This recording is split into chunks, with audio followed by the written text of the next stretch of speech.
After working 12 years and winning a $125,000 discrimination lawsuit against his employer, a hard-working black man walked into a bank to deposit his settlement check, only to be accused of fraud.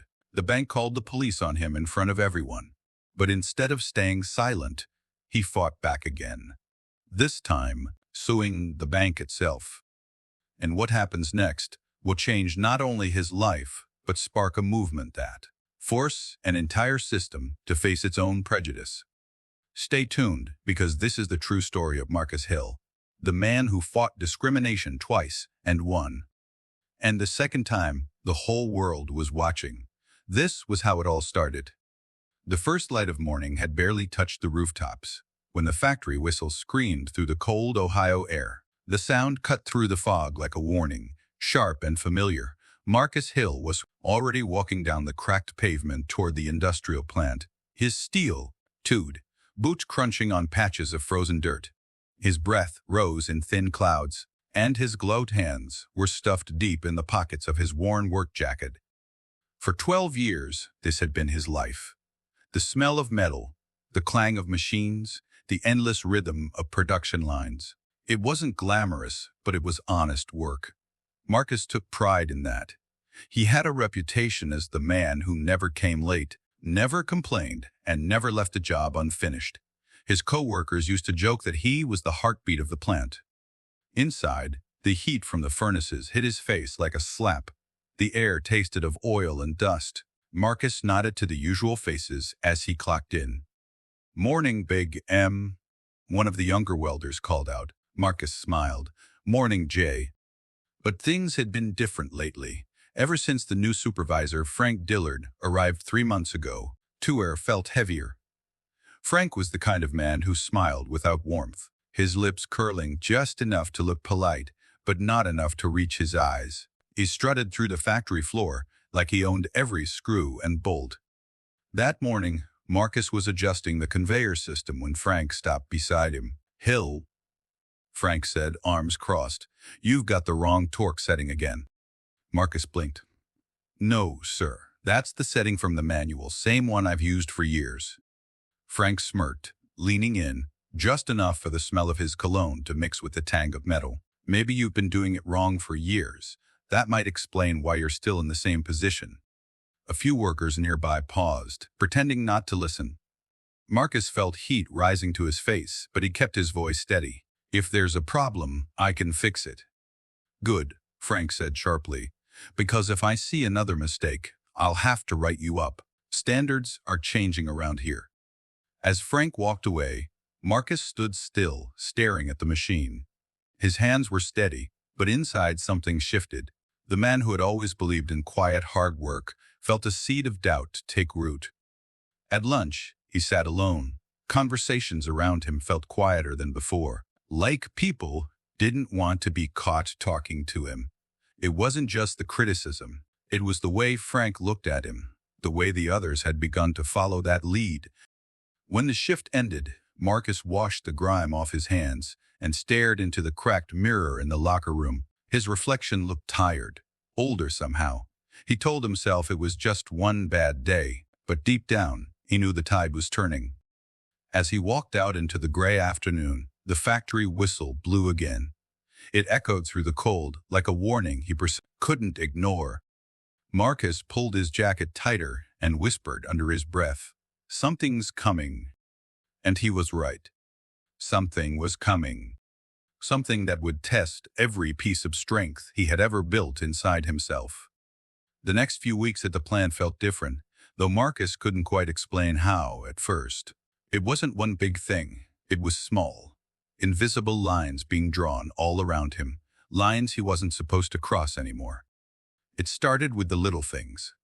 He'd walk into the break room and conversations would pause. He'd make a suggestion during the morning safety meeting, and Frank would look right past him, choosing instead to praise one of the younger white workers for repeating the same idea minutes later.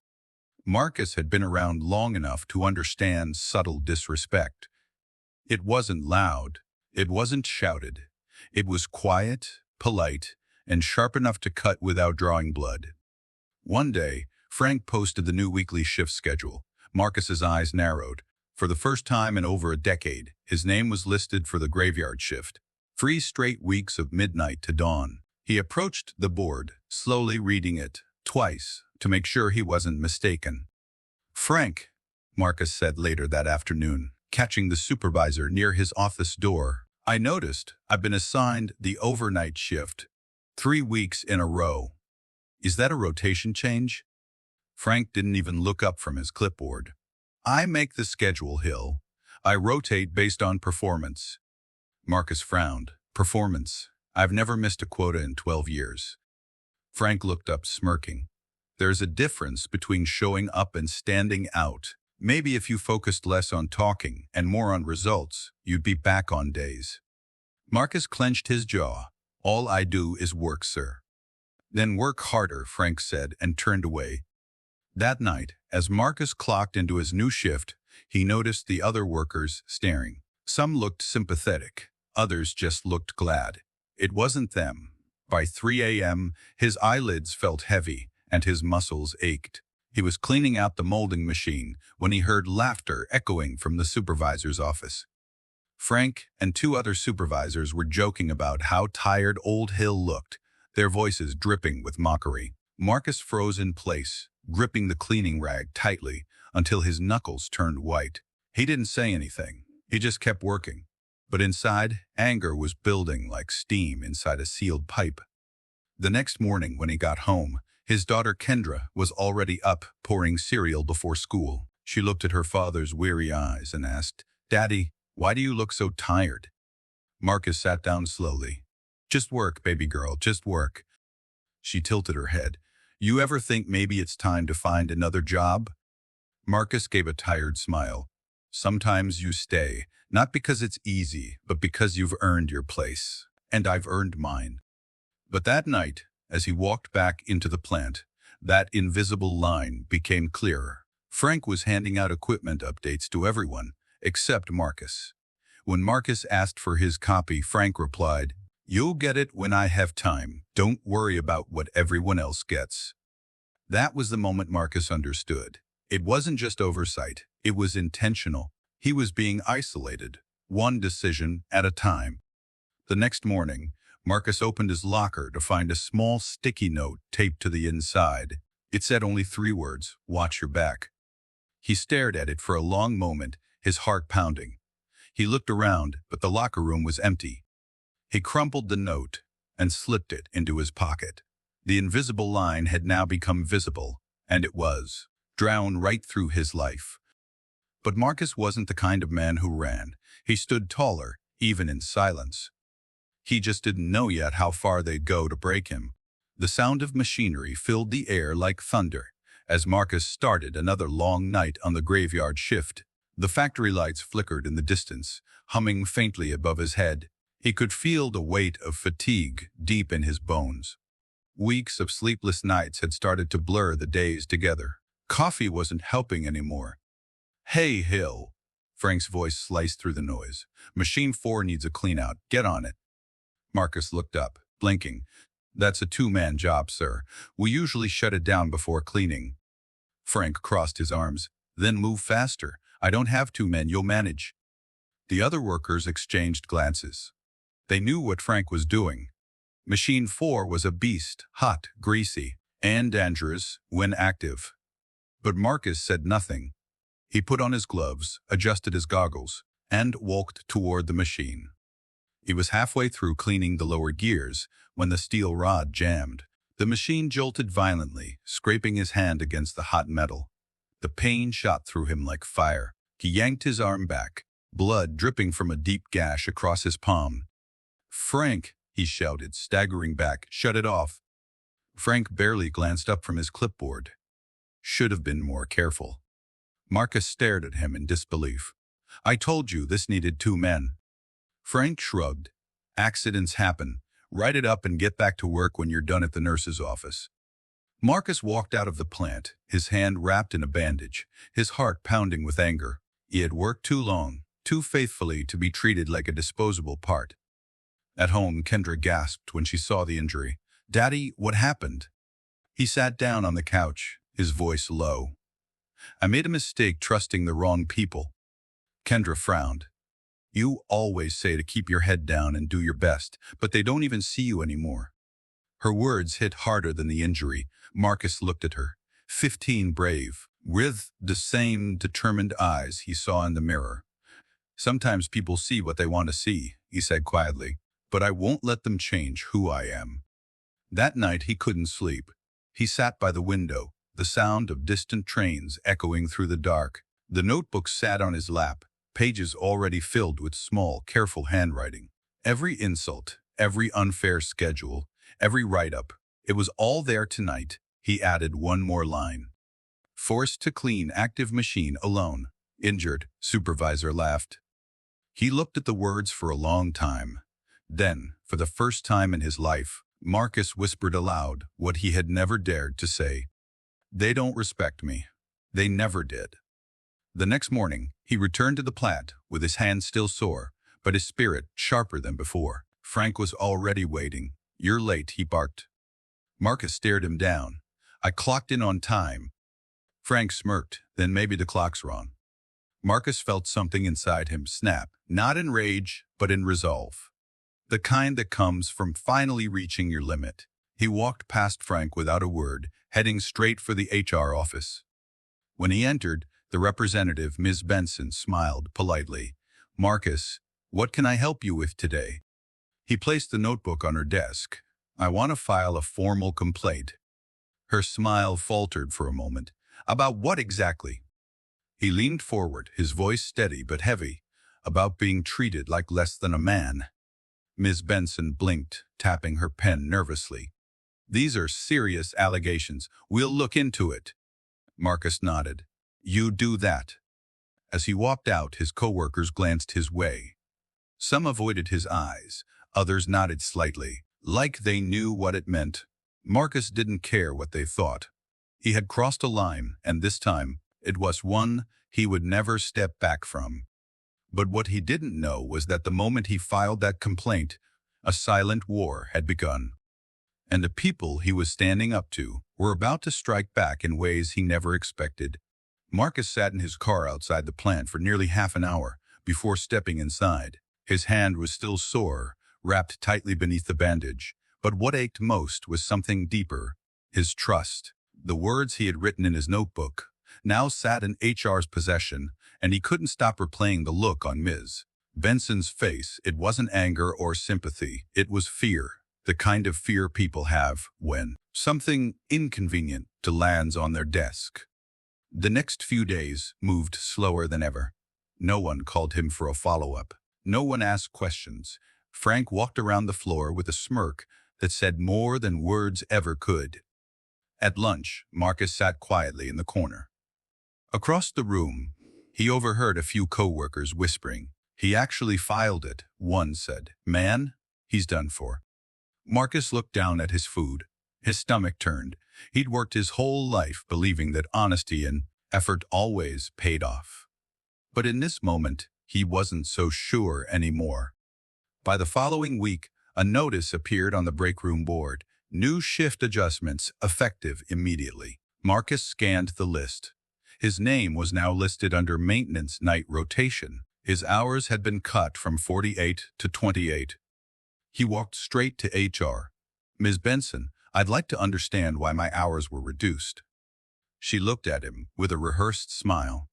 Marcus, the company is making operational adjustments. It's not personal. Not personal? Marcus asked, his voice rising. It happened 3 days after I filed a discrimination complaint. She sighed, lowering her voice. Marcus, please, don't make this harder than it has to be. He took a slow breath. I'm not the one making it harder. When he returned to the floor that night, Frank was waiting near the time clock. Looks like corporate made some changes, Frank said with mock sympathy. Guess some people can't handle responsibility. Marcus didn't respond. He just clocked in and walked past. Every word Frank said now only fueled the quiet fire inside him. That night, the machines roared louder than usual. Marcus worked alone, surrounded by the smell of oil and burning metal. At one point, the power flickered, plunging the factory into darkness for a few seconds. In that silence, Marcus thought of his daughter sleeping at home, thought of his years of sweat and loyalty, and thought of the countless times he'd chosen peace over confrontation. But this time felt different. When his shift ended, he drove to a small diner down the street, his usual stop for coffee before heading home. The waitress, Marla, knew him well. "You look worn out, Marcus," she said softly as she poured his cup. He nodded, "Just trying to do the right thing." She smiled sadly. "The right thing's always the hardest, honey." Her words stuck with him.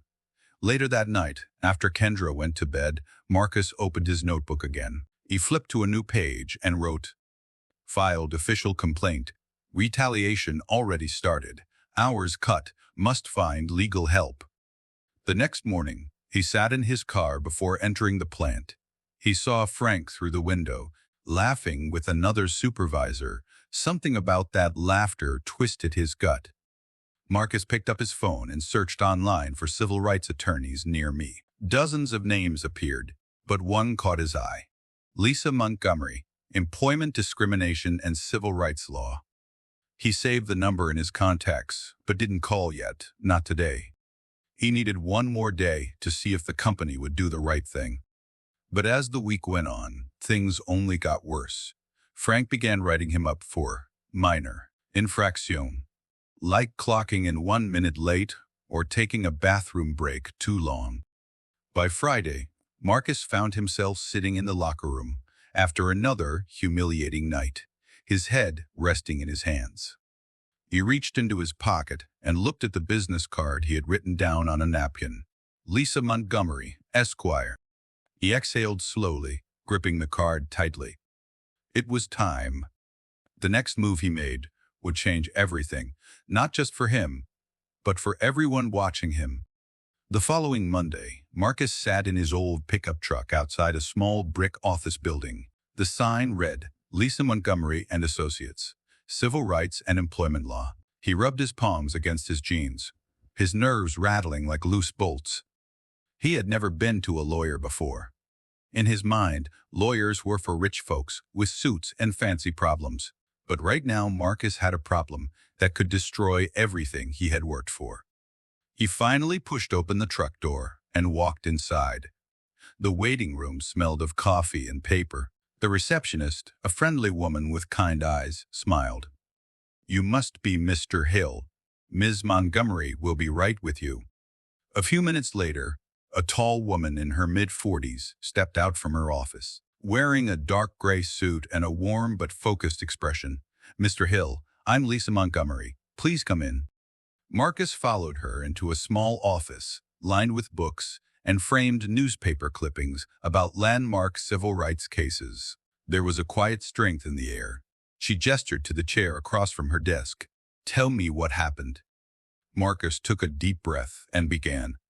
He told her everything, the unfair shifts, the insults, the injury, the write-ups, and how HR had ignored his complaint. By the time he finished, his voice trembled slightly. Lisa listened, without interrupting. When he was done, she leaned forward, her tone firm but compassionate. "Marcus, what they're doing to you isn't just wrong.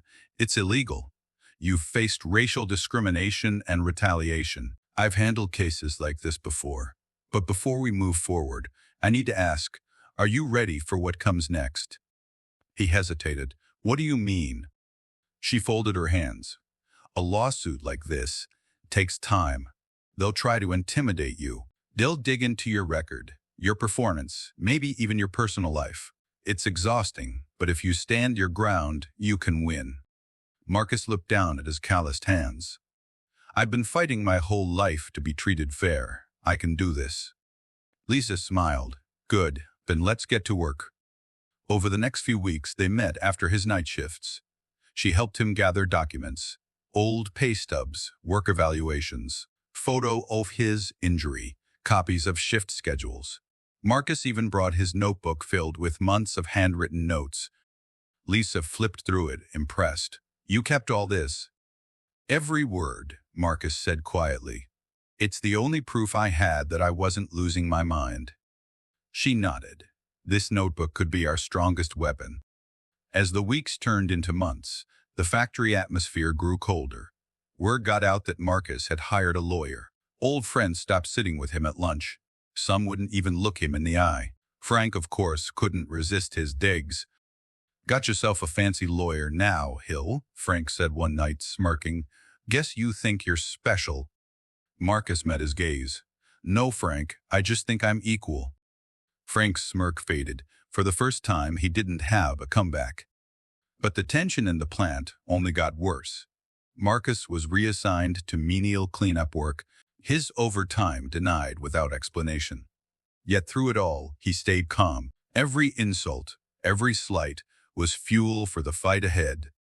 Late one evening, as he left Lisa's office, she stopped him at the door. "Marcus," she said softly, "you remind me of my father.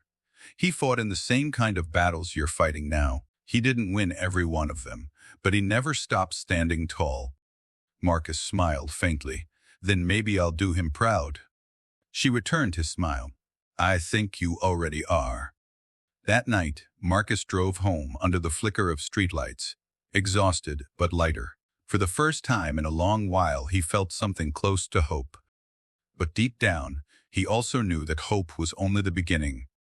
The real storm, the one that would test his strength, faith, and dignity, was still on the horizon. The day Marcus officially filed the lawsuit, the sky was heavy with clouds. Rain slid down his windshield as he sat in the parking lot of the factory, watching the men and women he had worked beside for over a decade rush inside, shielding themselves from the downpour. He knew that when he stepped through those doors, everything would change. Inside, the air was thick with noise, the hum of machines, the shuffle of boots, the hiss of welding torches. But beneath it all was something else. Whispers, eyes that lingered too long, conversations that stopped when he walked by. The news had spread fast. By lunchtime, even those who pretended not to care were talking. "You hear Hill's suing the company," someone whispered near the vending machines. "Man's crazy. They'll bury him." Marcus kept his head down. Every look, every murmur, was another weight pressing on his shoulders. He told himself he could handle it. He'd handled worse. Frank made sure he didn't forget his place. That same night, Frank approached him on the floor, his voice sharp enough to slice through the roar of machinery. "You still here, Hill?" Marcus turned, his tone calm but steady. "I'm scheduled to be." Frank leaned in close. "You really think you can go against this company and still have a future here?" Marcus didn't flinch. "I'm not trying to go against the company. I'm standing up for myself." Frank's smirk returned. "Sure, keep telling yourself that." He turned away, muttering loud enough for others to hear. "Some people don't know how to be grateful." That night, Marcus drove home in silence. The rain had turned to snow, falling softly against the windshield. When he got home, Kendra was still awake, sitting at the kitchen table doing homework. "Hey, Daddy," she said, "how was work?" He forced a smile. "Long." She looked up, studying his tired face. "People being mean again?" He hesitated. "Something like that." She reached over and squeezed his hand. "You always tell me to do what's right, even when it's hard, so don't stop now." Marcus smiled faintly. "You sound like your mama." That night, he sat by the window again, notebook open, watching the snow fall. He thought about every insult, every lie, every time someone looked through him instead of at him, and for the first time he didn't feel powerless. He felt purpose. Lisa kept him updated as the case began to move forward. Depositions were scheduled, evidence gathered. The company's lawyers responded with denials and counterclaims, insisting Marcus had been treated fairly and consistently. At one meeting, Lisa laid out the company's defense strategy on her desk. "They'll try to make you look like a troublemaker. They'll dig through your record, maybe even your personal life." Marcus nodded. "Let them dig. They'll only find a man who worked hard." Weeks turned into months. There were nights he doubted himself. He'd lie awake wondering if it was worth it. The stress, the stares, the risk of losing his job entirely, but every time doubt crept in, he'd remembered the look on Frank's face that day. He laughed at his injury. That memory burned away the fear. One day, Lisa called him with news. The judge approved our motion. We're going to trial. Marcus sat quietly for a moment, absorbing the words. So this is really happening? It's happening, Lisa said, and I believe we're going to win. He exhaled slowly. The idea of facing a courtroom full of strangers terrified him, but somewhere inside, he also felt a small flicker of pride. For the first time in years, Marcus Hill was fighting on his own terms. A week before trial, he drove past the factory late at night, the windows glowing behind the fence. He pulled over and stared for a long while, memories flashing through his mind. His first day, his first promotion, his co-workers' laughter. During lunch breaks, it wasn't just a building. It had been his life. But now, it was also his battleground. He turned off the engine, whispered a prayer, and sat in silence until the lights inside slowly went dark. Tomorrow, he would stand in front of the world and tell his truth. And when he did, there would be no turning back. The courtroom was colder than Marcus expected. Maybe it was the air conditioning, or maybe it was the nerves crawling under his skin. He sat at the plaintiff's table beside Lisa Montgomery, his hands folded tightly together. Across the room sat Frank Dillard and two corporate attorneys in slick suits who hadn't smiled once since the trial began. The company's name, Midwest Industrial Manufacturing, Incorporated, was printed on every exhibit folder, every piece of evidence, every banner in their defense. Marcus's name stood alone on one side of the court docket. Hill versus Midwest Industrial Manufacturing, Incorporated. For years, Marcus had worked under that name. Now he was standing against it. Lisa leaned in and whispered, "Remember, stay calm no matter what they ask. You don't need to defend your worth, just tell the truth." Marcus nodded, swallowing the lump in his throat. The company's attorney, Mr. Howard, was a tall man with perfect hair and a voice that oozed authority. He stood before the jury and spoke like Marcus was invisible. "Ladies and gentlemen, this is not about race. This is about performance. The plaintiff simply failed to meet company standards." Lisa's eyes flashed. She rose gracefully. And yet his performance was spotless for 12 years until a new supervisor, Arivid. We will show that the so-called standards changed only for Marcus Hill. Marcus listened as witnesses took the stand. Supervisors, HR representatives, and a few co-workers. Most gave safe, rehearsed answers. "I never saw anything discriminatory. Everyone's treated equally. Frank's just tough on everyone." But then, something unexpected happened. One afternoon during the second week of trial, a quiet voice called out when the judge asked for the next witness. "I'd like to testify." All heads turned. It was Jason, the same younger welder who used to call Marcus Big M back in the day. He looked nervous but determined. Lisa smiled faintly. "The court calls Jason Reed." Jason stepped up, cleared his throat, and said, "I worked with Marcus for years. He trained me. I saw how Frank treated him. We all did. He was written up for things that others got away with every day. And I laughed along sometimes just to stay out of trouble, but it wasn't right." The courtroom fell silent. Frank shifted uncomfortably, his jaw tightening. Jason continued, his voice shaking. "He was the best worker we had, and they broke him down just because he spoke up." Lisa thanked him and gently asked, "So, in your opinion, Mr. Reed, was Marcus Hill treated differently because of his race?" Jason hesitated only for a moment before nodding. "Yes, he was." The defense tried to recover, but the damage was done. The truth had cracked open. When Marcus took the stand, he spoke softly, but every word carried weight. He talked about the long nights, the invisible lines, the humiliation and the pain of being treated like less in a place he had given his life to. He didn't cry, but his voice wavered when he said, "I never asked for special treatment, just fairness." Lisa placed a steady hand on his shoulder when he stepped down. By the time the closing arguments ended, the tension was thick enough to choke on. The jury left to deliberate. Marcus sat still, staring at the wood grain on the table. Kendra squeezed his hand from the row behind him, whispering, "You already won, Daddy, just by standing up." Hours passed. Every tick of the clock echoed louder. Finally, the courtroom door opened. The jurors filed in. The foreman stood. In the matter of Marcus Hill versus Midwest Industrial Manufacturing, Incorporated, we find in favor of the plaintiff. Marcus's heart stopped. The foreman continued. The jury awards the plaintiff $125,000 in damages, lost wages. For a long moment, Marcus couldn't move. His vision blurred. Then Lisa turned to him, smiling through her own tears. "You did it, Marcus."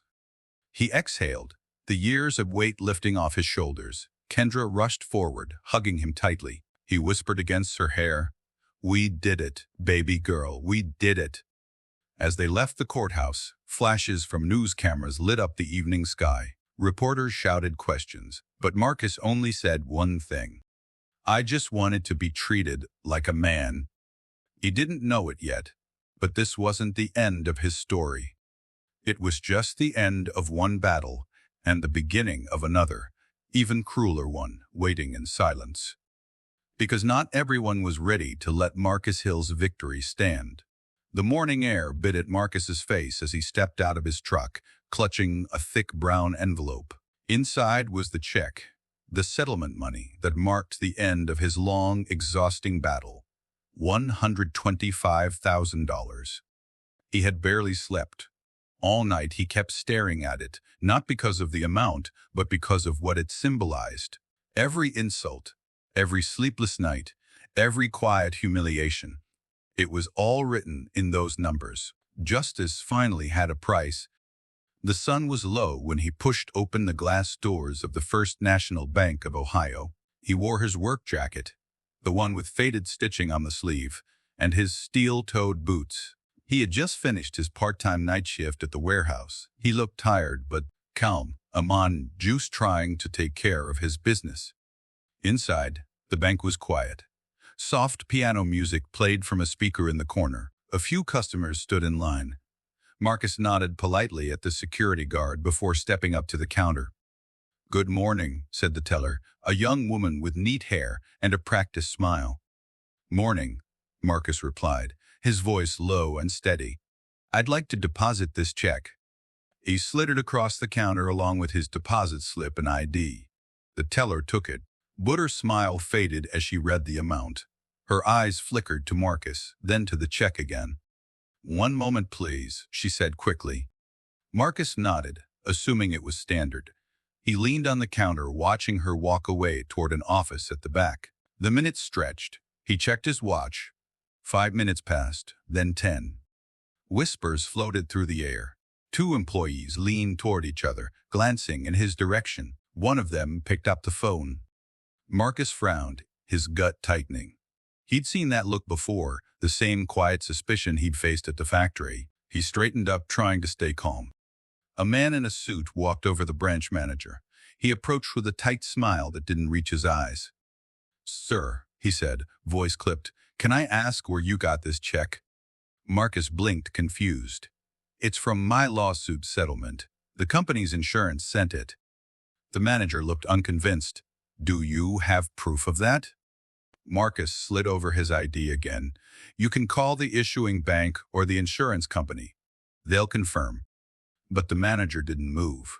Instead, he gestured for another teller to join him. They whispered again. The air in the room shifted. Marcus could feel eyes on him from the customers waiting, from the security guard by the door. Then the phone rang behind the counter. The manager picked it up, speaking in low tones. After a few seconds, he nodded, his face tense. Moments later, the bank doors opened. 2 police officers stepped inside. Marcus's chest tightened. The entire lobby went silent.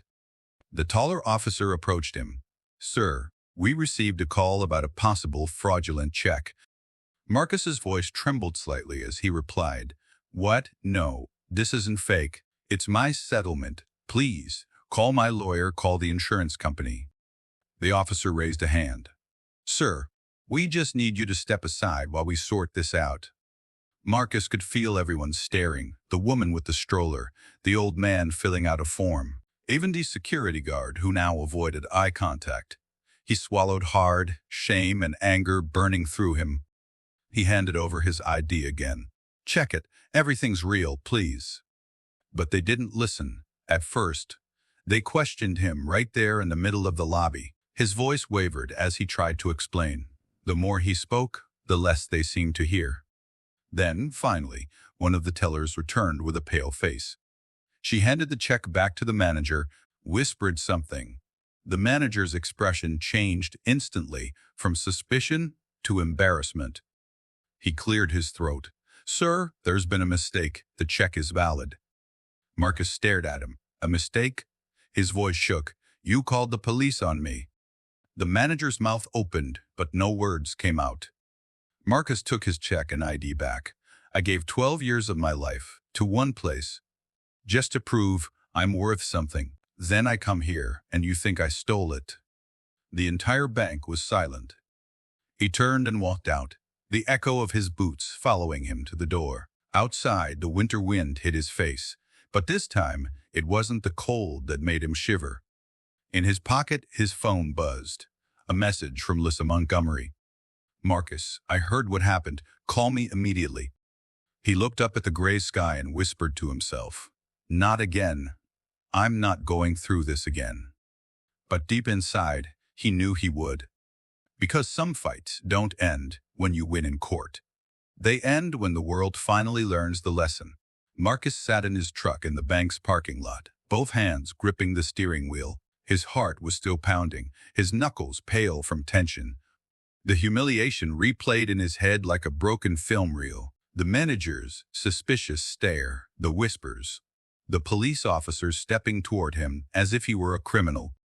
He'd been through a lot in life, but this felt different. This cut deeper. This wasn't about a paycheck or a write-up. This was about his dignity. His phone buzzed again. It was Lisa Montgomery. He picked up.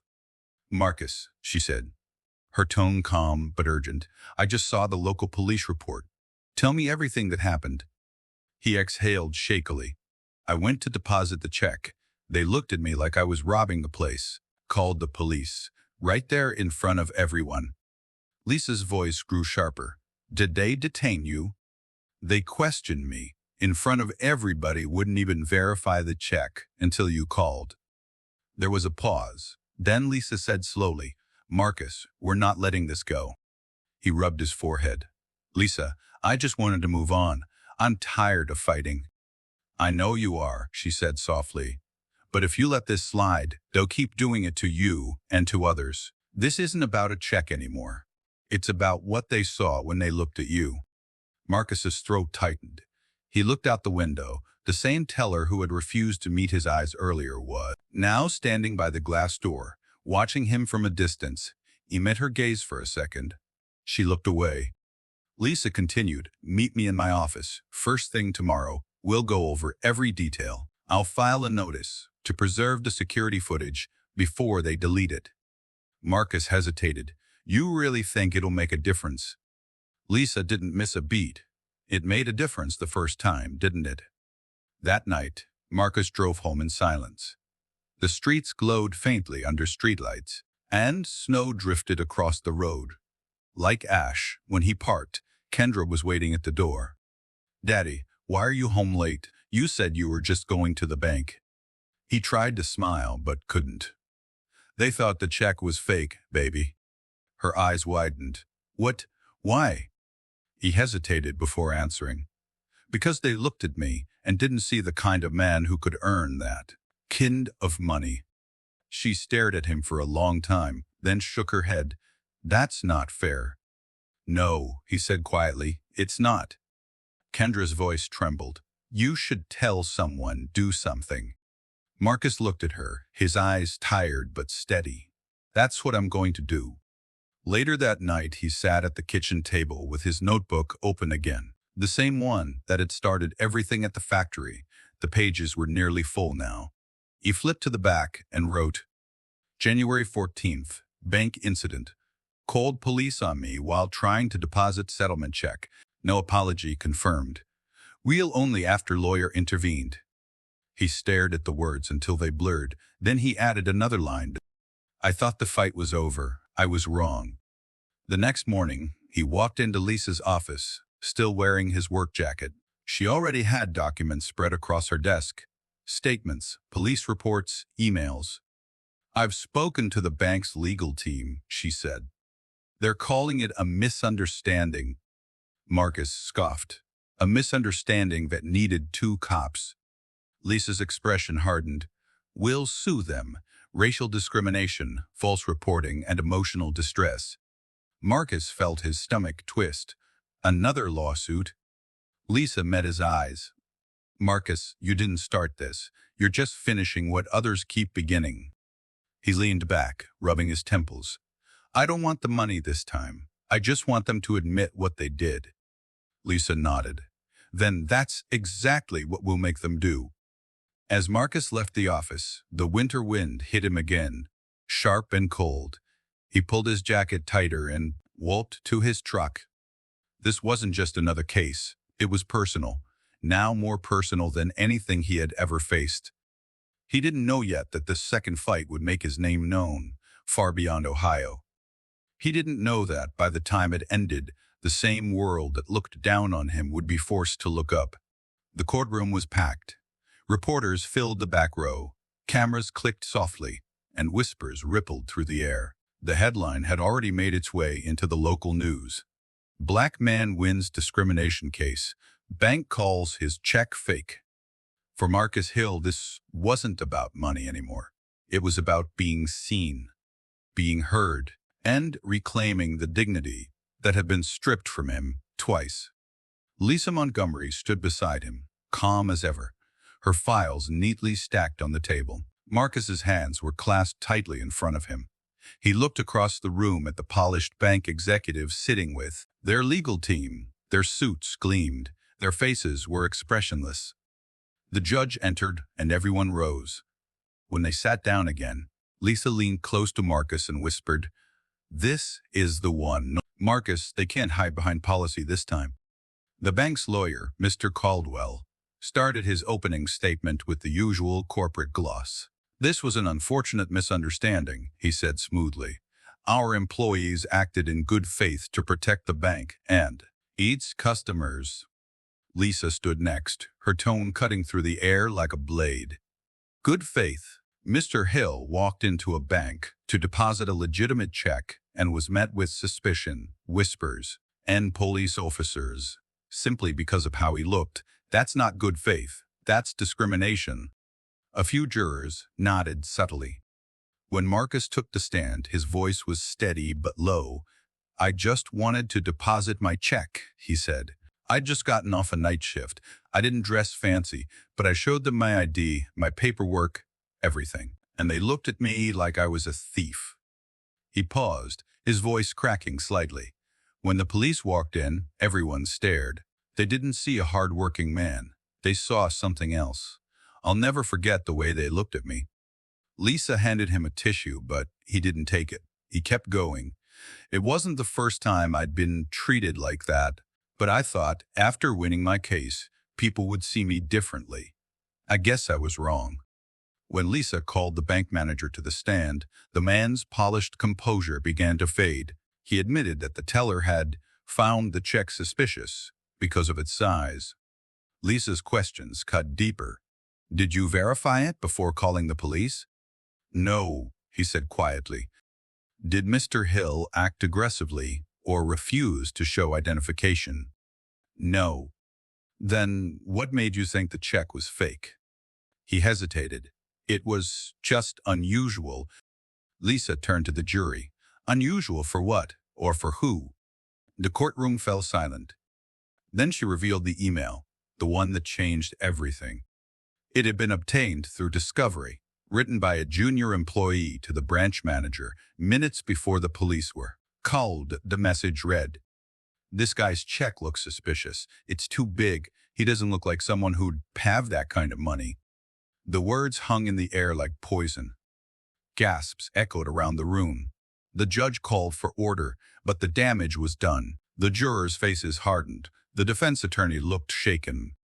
Marcus lowered his head. He didn't cry, but the pain on his face said everything. Lisa's voice softened. Ladies and gentlemen of the jury, that's all we needed to know. This wasn't about fraud. It was about prejudice, dressed up as procedure. When the day ended, Marcus walked out of the courthouse, surrounded by flashing cameras. Reporters shouted questions. "Mr. Hill, how do you feel about the email revelation?" He stopped briefly, looking directly into one of the cameras. "I feel tired," he said. "Tired that it keeps happening, but I won't stop until it stops happening to people like me." That night, as he sat alone in his living room, Kendra came and sat beside him. She leaned her head on his shoulder. "You did good today, Daddy," she said softly. He smiled faintly. "I hope so, baby. I hope it means something this time." Outside, snow fell quietly against the window. Inside, the air was thick with quiet resolve. The trial wasn't over, but the truth had already broken through the surface. The next chapter of Marcus's fight would no longer be his alone. Others were starting to see him, not as a victim, but as a voice. And once a voice like that rises, there's no silencing it again. The morning after the email revelation, Marcus woke up to a world that suddenly knew his name. His phone buzzed nonstop. Messages, missed calls, interview requests. He scrolled through the notifications, reading headlines that made his stomach twist. Bank under fire after racial profiling claim. Marcus Hill from factory floor to civil rights fighter. He didn't look like someone who'd have that kind of money. Outrage over discrimination case? He rubbed his temples and sighed. He hadn't wanted fame. All he wanted was respect. But now, the story had become bigger than him. Kendra peeked into the living room, holding her phone. "Daddy, you're trending on Twitter," she said, eyes wide. "Everyone's talking about you." Marcus gave a tired smile. "Guess I finally went viral for something that matters." He turned on the TV. News anchors were replaying footage of him leaving the courthouse, his face solemn under the flashing cameras. Protesters were already gathering outside the bank branch with signs that read, "We see you, Marcus, and dignity has no color." Lisa called not long after. "You holding up?" "As best I can," Marcus said. "I didn't ask for all this attention." "I know," she replied, "but sometimes change doesn't ask for permission. It just shows up. You're the one carrying it." Her words settled in his chest. For years, he'd kept his head down, believing silence was safer. But now, his silence had become a story the world refused to stop talking about. Later that afternoon, a local journalist, Carla Reeves, came to his home. She was soft-spoken, with kind eyes and a notebook filled with scribbles. "Mr. Hill," she began, "when you first filed your complaint at the factory, did you ever imagine it would lead to this?" Marcus shook his head. "No. Back then, I just wanted a fair chance to work without being punished for existing. I didn't want to start a movement. I just didn't want to be broken."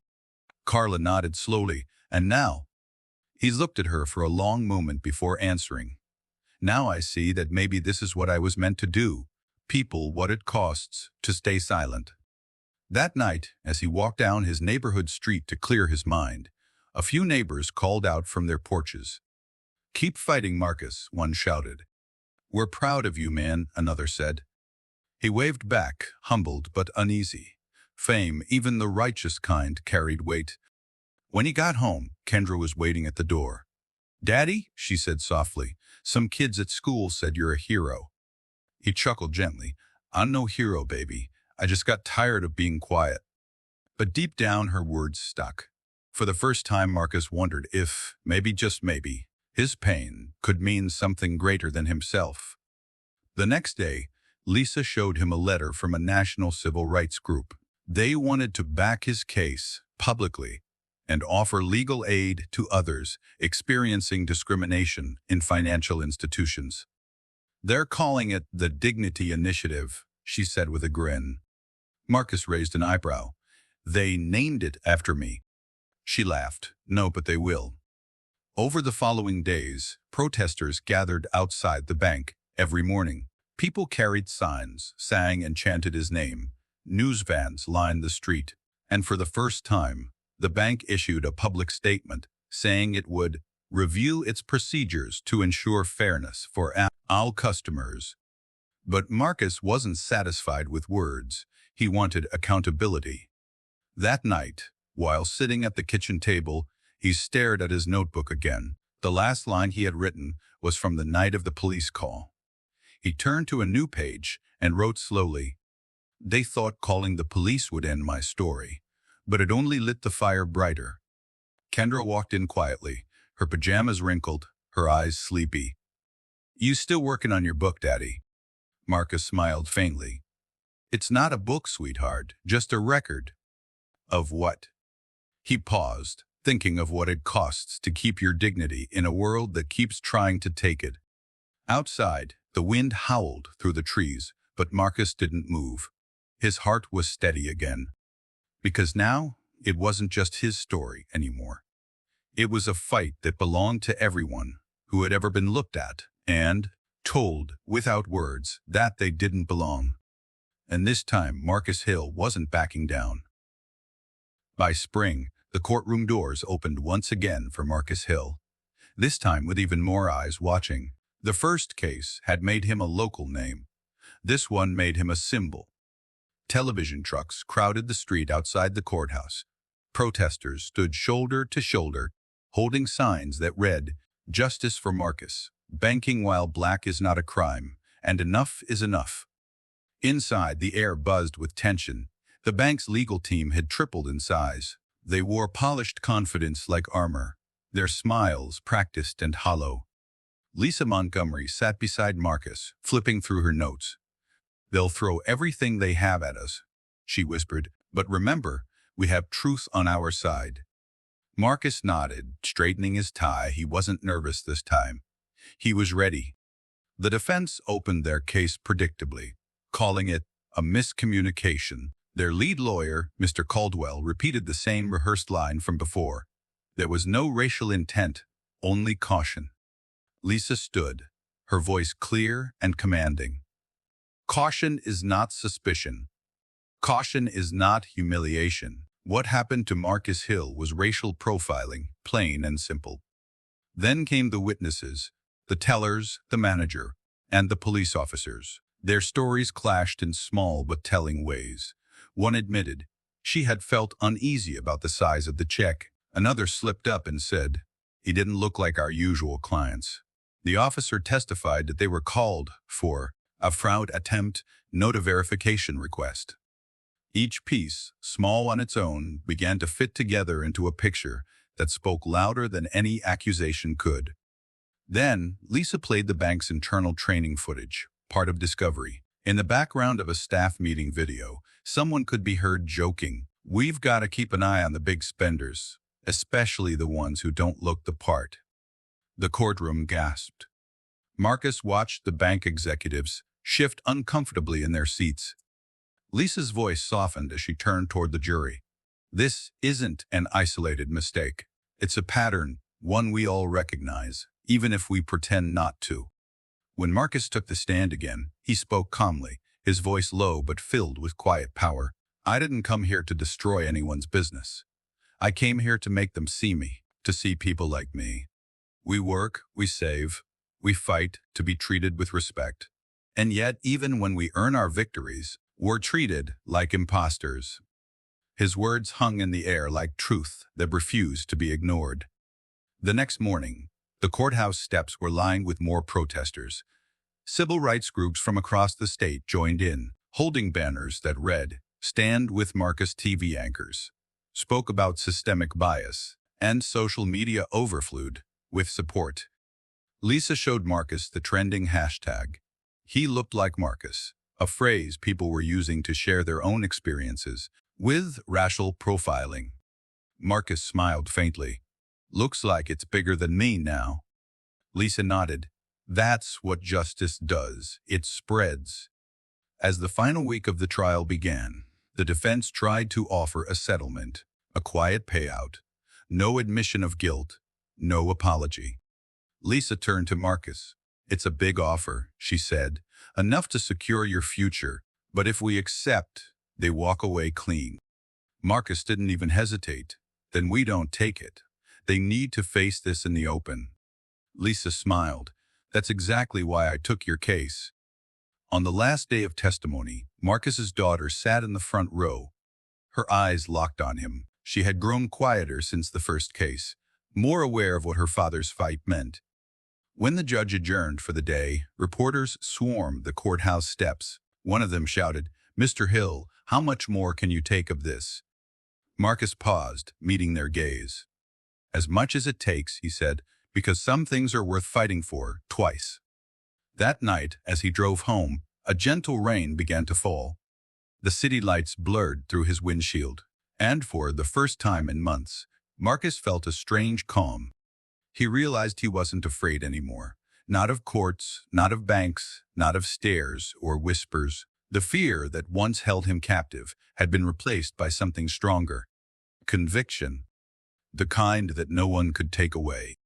And though the verdict was still days away, Marcus could already feel it. The tide was turning again. This time, not just for him, but for everyone watching.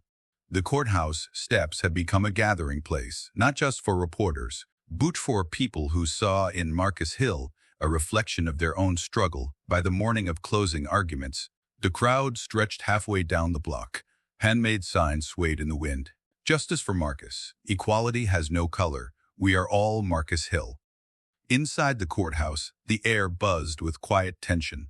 The jury was composed of 12 strangers, but Marcus could feel every eye in that room weighing his worth. His life, his pain, his truth, all of it was now evidence. Lisa sat beside him, calm and steady as ever. She leaned close and whispered, "This is it. No matter what happens, you already changed something." He nodded, his heart pounding. "Let's finish this." When the judge called for final statements, Mr. Caldwell from the bank's legal team rose first. His voice carried that same polished arrogance Marcus remembered from the first case. "Ladies and gentlemen," he said, pacing slowly before the jury, "we can all agree that what Mr. Hill experienced was unfortunate, but it was not discrimination. It was protocol. Bank employees are trained to be cautious when large checks appear irregular. There was no malice here, only misunderstanding." He turned to Marcus briefly and added, "Sometimes perception and procedure get tangled. That doesn't make it a crime." Lisa stood. She didn't pace, she didn't shout. She simply walked to the center of the room, looked the jurors in the eyes one by one. "Perception," she repeated softly. "That's exactly what this case is about." She picked up a copy of the email, the one that had set the world on fire. He didn't look like someone who'd have that kind of money. That's not a misunderstanding. That's not caution, that's prejudice, dressed up in policy. The courtroom was still. Even the air felt frozen. Lisa continued, her voice firm but heavy with emotion.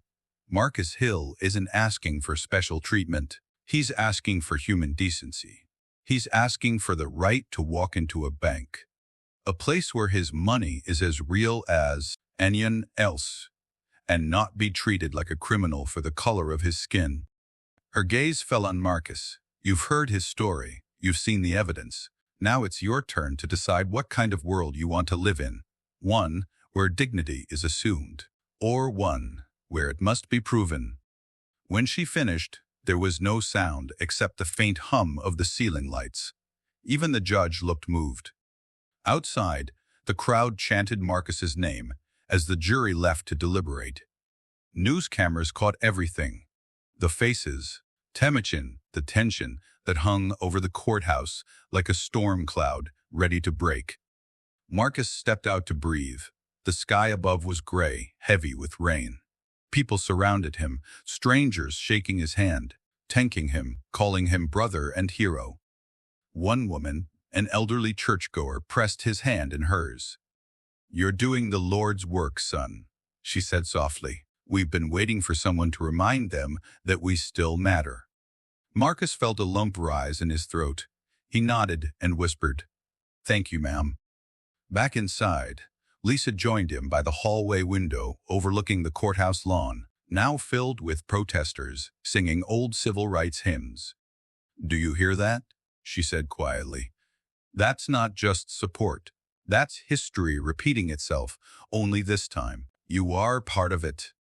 Marcus looked out, his reflection faint in the glass.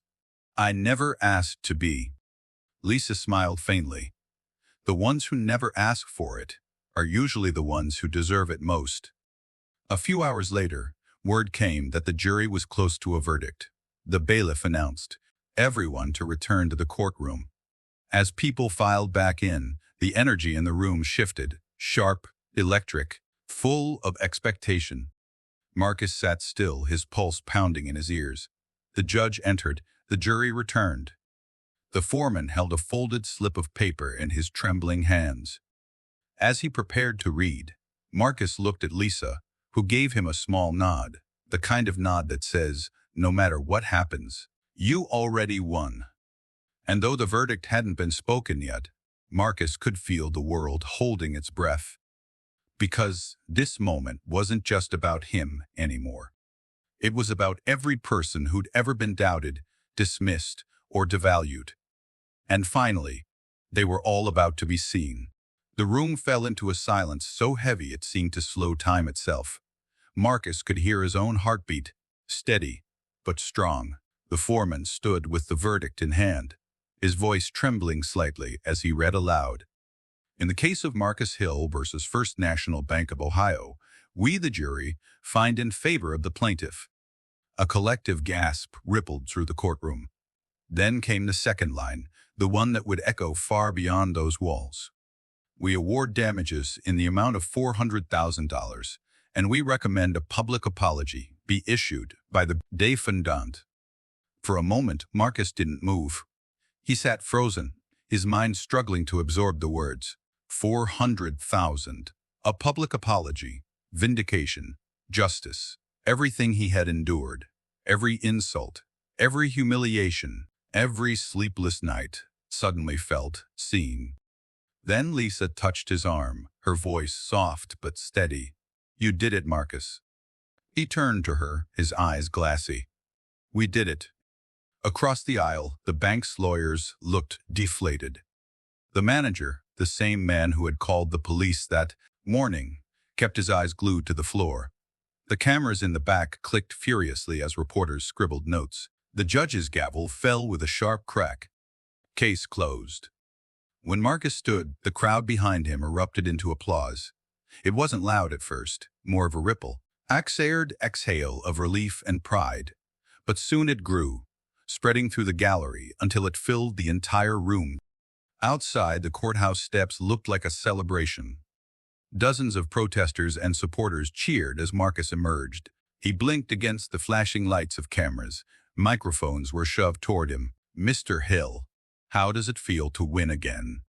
He took a breath, his voice carrying calm strength. I didn't want to fight another battle. I didn't want to stand in another courtroom, but I couldn't let this keep happening. Not just to me, but to people who look like me. He paused, glancing at the crowd. We have a right to be treated with dignity. That's all I ever wanted. Dignity. The crowd erupted again. Someone started chanting his name. Others joined in until the air itself seemed to pulse with one rhythm. Marcus, Marcus, Marcus. Lisa smiled beside him. You've become the voice of something bigger, you know. Marcus shook his head, smiling faintly. I'm just a man who got tired of being silent. Later that evening, the bank issued its formal apology, televised on every local channel. The spokesperson, pale and rigid, read from a prepared statement. We acknowledge that our employees' actions toward Mr. Marcus Hill were inappropriate and discriminatory. We offer our sincerest apologies and will be implementing new measures to ensure such behavior is never repeated. Marcus watched it from his living room, Kendra by his side. She looked up at him and said softly, They said your name on the news, Daddy. He nodded slowly. Yeah, they did. She smiled proudly. You always told me to stand up for what's right, even when it's hard. You really meant it. He reached over and squeezed her hand. I meant it with everything I got.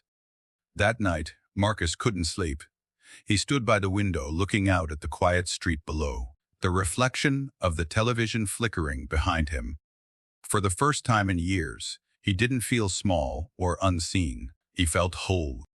But more than that, he felt a responsibility, a pull in his chest, telling him this fight wasn't over. There were more people out there like him. People who didn't have a voice or a lawyer or the strength to keep standing.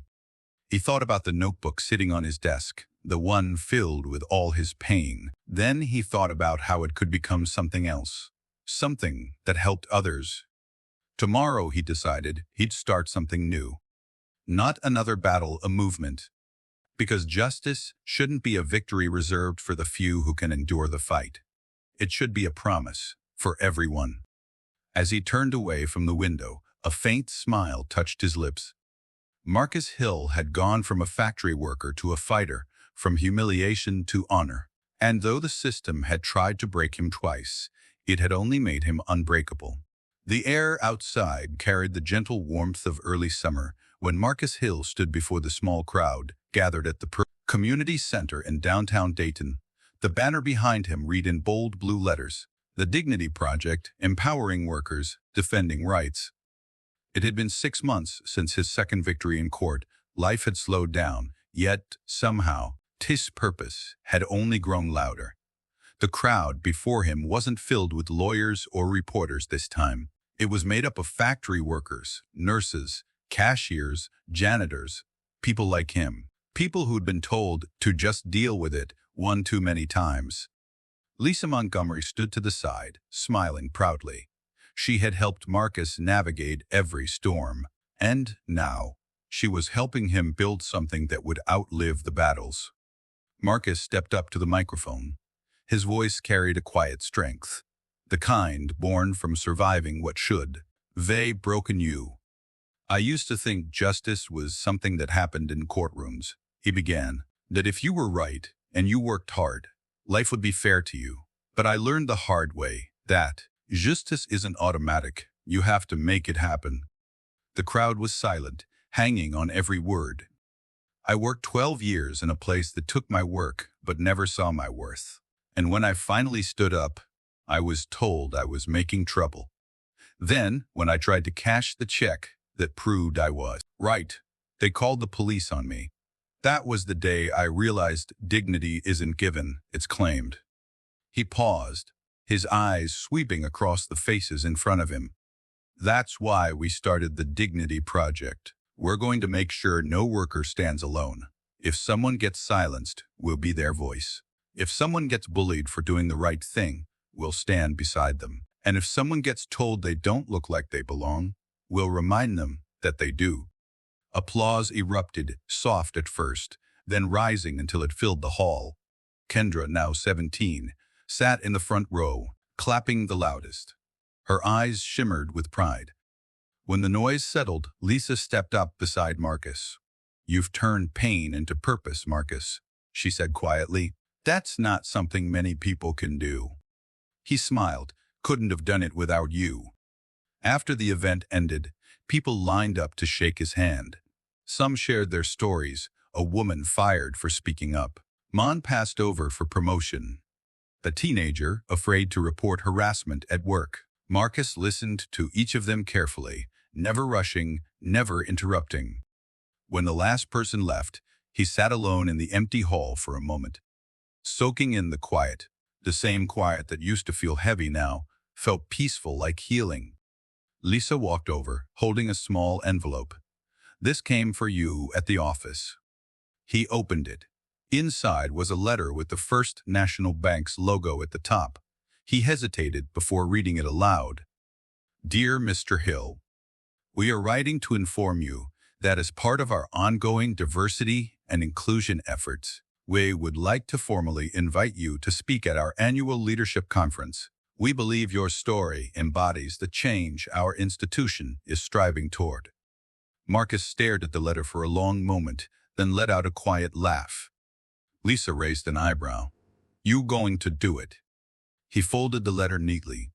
"Yeah," he said finally, "I think I will, not for them but for the next man who walks in that door after me." A week later, Marcus walked into the same bank branch where everything had happened.